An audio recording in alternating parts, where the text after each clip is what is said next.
When we are seeking the truth, we have to know, we have to be honest about it. Because it is benevolent for us, not for others. We are seeking the truth for ourselves, not for others. Another thing we have to remember, very humbly, that truth is what it is. We cannot change it, we cannot organize it, we cannot maneuver it. It is what has been and will be. And what is the truth?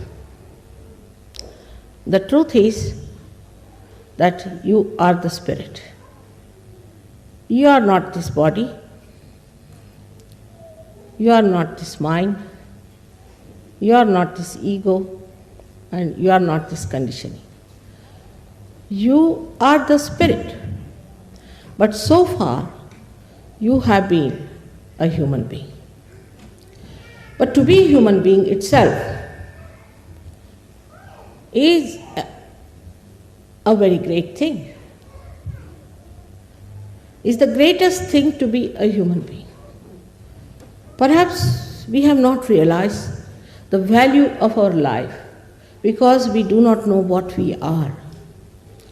The way we waste our time, waste our energies, waste our attention on things which are senseless, because we still have to understand the greatness of our being. Human beings are made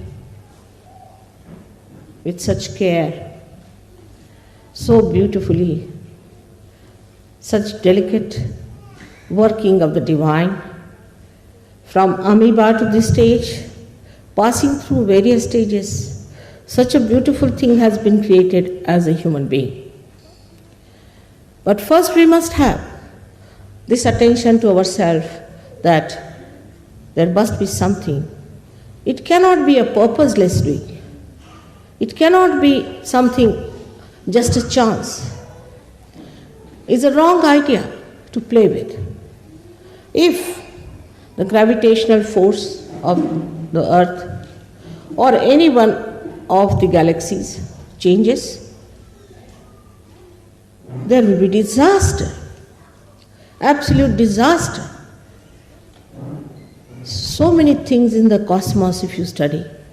The coefficients that works out the different balancing and the different weights and the movements of the different bodies show us that there must be some purpose. And they do not trouble us. It's all as if made for the stage for human beings, that the human beings have to come on the stage and all the preparation is made for the great drama.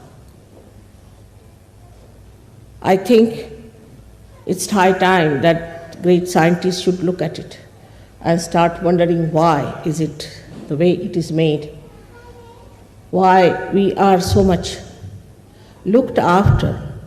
The whole cosmos seems to be within ourselves, as if we have buttons which move the cosmos, which control the cosmos.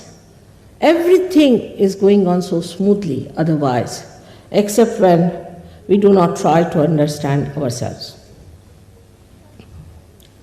It has been said practically in all the scriptures that you have to seek yourself.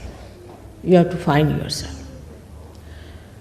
Though I think many of the scriptures have been a little bit changed and have been used for certain purposes, still they could not get over this point that you have to become the self. You have to be born again. But that is not an artificial thing. We are human beings, not artificially made. We are made really by some sort of a living force from amoeba. We are not just made with some sort of a thinking or a mental projection. It is not a mental projection by which we have been human beings. It is something spontaneously happening, a living force within us which has brought us to this stage, with a purpose, with a meaning. And now, at this stage, we are free to do what we like. Many people ask me, what was the need to give this freedom to human beings? It was very necessary. If you have to have the ultimate freedom, you must know how to deal with it. You have to understand. Of course, human beings have to make mistakes. To err is human. And we have to understand that this trial and error business has made us understand. Also, those who have not understood must understand that there must be a wiser, a surer way to achieve that goal of self-realization, of self-knowledge. Self-knowledge we do not have, we must admit very humbly. We have had no system by which we could know ourselves. But think of a computer that is a human being is. As soon as you see me, you know I am there. You don't have to go for programming. You don't have to consult anything. You don't have to use any kind of computer or some sort of a complicated machinery. Automatically, spontaneously, in a split of a second, you know that I am standing before you and talking to you. Such a computer we cannot create. But the divine has created such a great computer, and that is the human being.